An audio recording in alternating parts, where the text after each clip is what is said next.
Hello everyone, आज हम सीखेंगे कक्षा 10वीं गणित अध्याय 2 की प्रश्नावली 2.2। इसमें पहला प्रश्न हमें दिया है कि निम्न द्विघात बहुपद के शून्य ज्ञात कीजिए और शून्यकों और गुणांकों के बीच संबंध की सत्यता की जांच कीजिए। हमें यहाँ पर बहुपद दिया है x² - 2x - 8। हमें इससे शून्य ज्ञात करना है और शून्य ज्ञात करने के बाद इनके बीच संबंध की सत्यता की जांच करनी है। इस प्रश्न की शुरुआत करें उससे पहले शून्य हम किस प्रकार से ज्ञात करेंगे उसको समझ लें। तो हमेशा जब कभी हमें शून्य ज्ञात करना होंगे हम गुणनखंड विधि का प्रयोग करेंगे। और गुणनखंड जो है उसमें हमें क्या करना है, तो हमेशा इस बात का ध्यान रखें कि हम फर्स्ट और लास्ट का गुणा करेंगे। से मतलब क्या है कि अगर यहाँ इस संख्या से हम समझे या इस समीकरण से हम समझे तो पहली और आखिरी संख्या दोनों का हमेशा गुणा करना है और गुणा करने के बाद हमें बीच वाली संख्या से इसकी तुलना करनी है। बीच वाली संख्या से हम तुलना करेंगे, उसके बाद हम यहाँ पर क्रमशः दो शून्य ज्ञात करेंगे और वो जो दो शून्य होंगे वह शून्य हमेशा अल्फा और बीटा के रूप में व्यक्त किए जाएंगे। यानी हमारा पहला शून्य अल्फा होगा और दूसरा शून्य बीटा होगा। इतना करने के बाद अब हमें जब शून्य ज्ञात हो जाएंगे तब हमें यहाँ आगे प्रश्न में दे रखा है कि इनके बीच संबंध की सत्यता की जांच करनी है। और प्रश्न जब कभी हमें संबंध की सत्यता की जांच करने का बोला जाए, हमें एक में शून्यकों का योगफल ज्ञात करना है और एक में शून्यकों का गुणनफल ज्ञात करना है। यानी हम कह सकते हैं कि शून्यकों का जब योग होगा तब ये अल्फा प्लस बीटा बराबर -b/a इस प्रकार से निकलेगा। और जब शून्यकों का गुणनफल पूछा जाएगा तो हम कह सकते हैं कि ये अल्फा डॉट बीटा बराबर c/a के रूप में निकलेगा। अब हमें इतना ध्यान रखना है कि यहाँ अल्फा प्लस बीटा जो हम शून्य के मान निकालेंगे ये मान तो हमारे पास दे रखे हैं, पर हमारे पास यहाँ b a c a मतलब कहीं ना कहीं a b और c के मान ज्ञात करने पड़ेंगे। तो इन a b और c के मान हम इस समीकरण से ज्ञात करेंगे। हमेशा हम इतना ध्यान रखें कि जब कभी हमें x² वाला फॉर्मेट दिया जाएगा वो मान हमेशा a का कहलाएगा। यानी इस x² के आगे यहाँ कुछ नहीं है, मतलब हम कह सकते हैं कि a का मान जो होगा वो 1 होगा।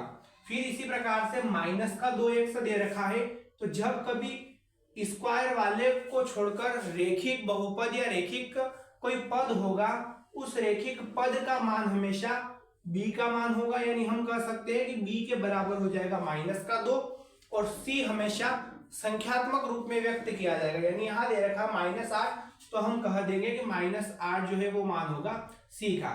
यानी हम यहाँ इतना स्पष्ट कर ले कि जब कभी दो घातों में कुछ मान होगा तो वो a का होगा, जब रेखिक कुछ मान होगा तो वो b का होगा और जब संख्या होगी तो वो c की होगी। इतनी सारी कंडीशन हमें इस x² - 2x - 8 के लिए करनी है। हमें यहाँ दिया है x² - 2x - 8। हमें इसका गुणनखंड करना है तो हम पहले पहली और आखिरी का गुणा करेंगे। यानी कहीं ना कहीं ये हो जाएगा 8 का 1 के साथ गुणा, क्योंकि x² के आगे कुछ नहीं है मतलब 1 है। ये हो जाएगा 8। इस 8 के बारे में हमें यूं सोचना है कि दो संख्या ऐसी जिसका आपस में गुणा करे तब तो 8 आए और किसी संख्या को या उन्हीं संख्याओं को जोड़े अथवा घटाए तो कहीं ना कहीं 2 आए। तो हम इसके बारे में सोचेंगे तो हम यहाँ 2 चौक 8 कर सकते हैं, पर इसके लिए हम एक बात का विशेष रूप से ध्यान रखें कि हम हमेशा बड़ी संख्या को आगे लिखेंगे। यानी हम यहाँ कर देंगे 4 दूनी 8 और 4 का 2 गुना 8 हो जाएगा। यानी इन दोनों का हम गुणा करेंगे तो 8 प्राप्त हो जाएगा और इस 4 में से जब हम 2 को घटाएंगे तब 2 हमें यहाँ मिल जाएगा। अब यहाँ हमको करना क्या है, हमने यहाँ लिखा गुणनखंड करने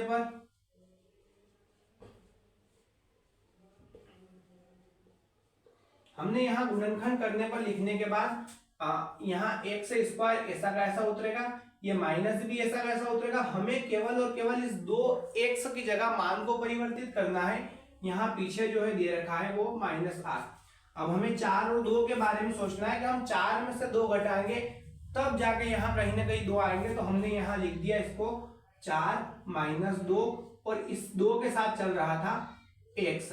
इतना लिखने के बाद अब हम इसको अगली स्टेप में सरल कर लेते हैं, तो माइनस का गुणा कोष्टक के साथ हो जाएगा, साथ ही इस एक्स का गुणा भी कोष्टक के साथ हो जाएगा। तो ये हो जाएगा एक्स स्क्वायर माइनस 4, एक्स का गुणा 4 के साथ 4x माइनस माइनस ये हो जाएगा प्लस, एक्स का गुणा 2 के साथ यानी ये हो जाएगा 2x माइनस 8। देखिए 4 पद हमें यहाँ मिल गए हैं। अब हमें इसमें दो दो के जोड़े बनाने हैं, यानी हम कह सकते हैं कि इन दोनों में से एक जैसा जो दिखे उसको हमें कॉमन निकालना है, और इन दोनों में से जो एक जैसा दिखे उसको हमें कॉमन निकालना है। तो हम यहाँ एक काम करें, इसको भी एक और लिख के सरल कर लेते हैं। तो यहाँ दे रखा एक्स स्क्वायर माइनस 4x, सीधे तौर पर इन दोनों में एक चीज हमें कॉमन दिख रही है, वो है x।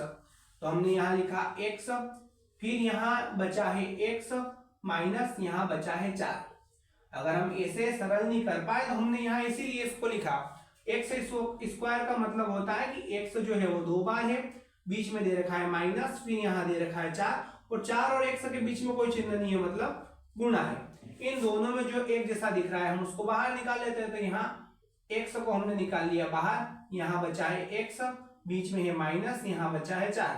इसको हमने यहाँ लिखा या इसके हिसाब से कॉमन निकाला, तब भी वही आया। उसके बाद ये x माइनस 4 जो है इसको हम ऐसा वैसा एक बार और डबल लिख देंगे।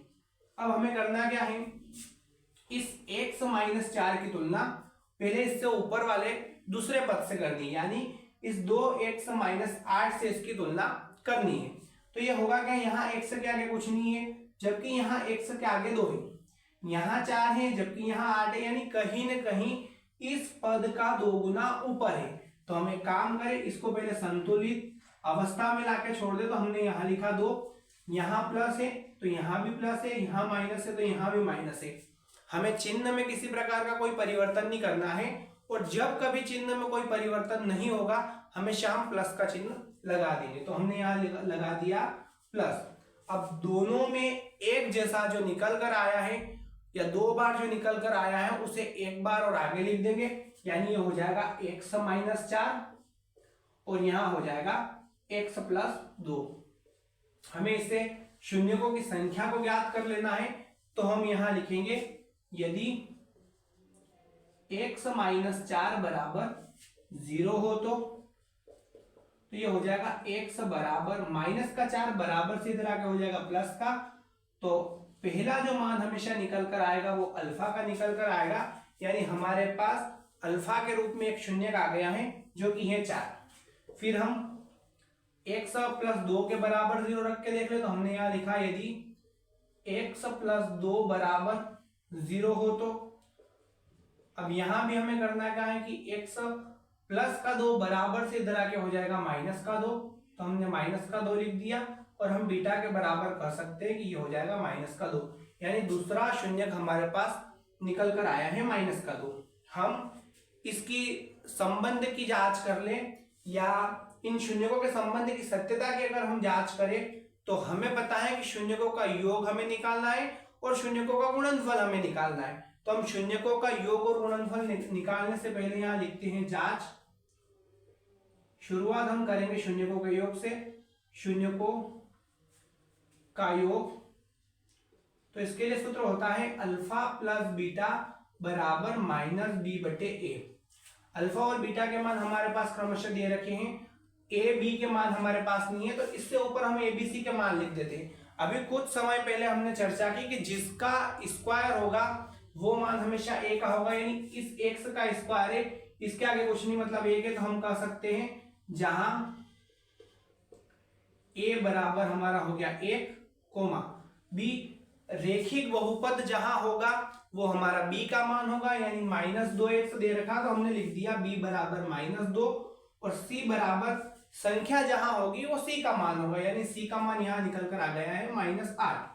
अब हमें इसमें abc के मान इस ओर रखने हैं दाएं पक्ष में, और अल्फा और बीटा के मान बाएं पक्ष में रखने हैं। हम मान रख देंगे, तो अल्फा की जगह वहां दे रखा है 4, और बीटा की जगह दे रखा है, यहाँ हमने बीच में लगाया प्लस, बीटा की जगह दे रखा है माइनस 2, और इधर दे रखा है माइनस बी बटे, यानी एक माइनस तो ये है, फिर बी का मान है माइनस का 2 बटे में है ए की जगह 1। ये हो जाएगा 4 प्लस माइनस माइनस, 4 माइनस 2 बराबर प्लस का 2, 2 बराबर 2, ये तो आ गया शून्यकों का योग। हम शून्यकों का गुणनफल निकाल लेते हैं, तो हमने यहां लिखा शून्यकों का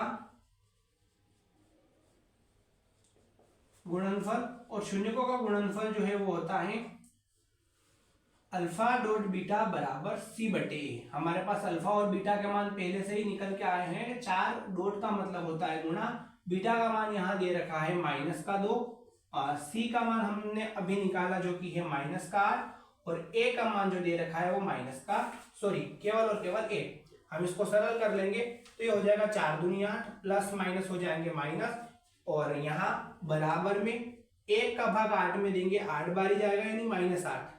हम यहाँ कर सकते हैं कि शून्यकों का जो योग था उसमें भी LHS के बराबर RHS आया था, शून्यकों का जो गुणनफल था उसमें भी LHS के बराबर RHS आया था, यानी यह संबंध जो है वह सत्य है। तो हम यहाँ लिख देंगे यह संबंध सत्य है। इस प्रकार से हम शून्यकों का गुणनखंड करके उनके बीच संबंध की सत्यता की जांच बड़ी ही आसानी से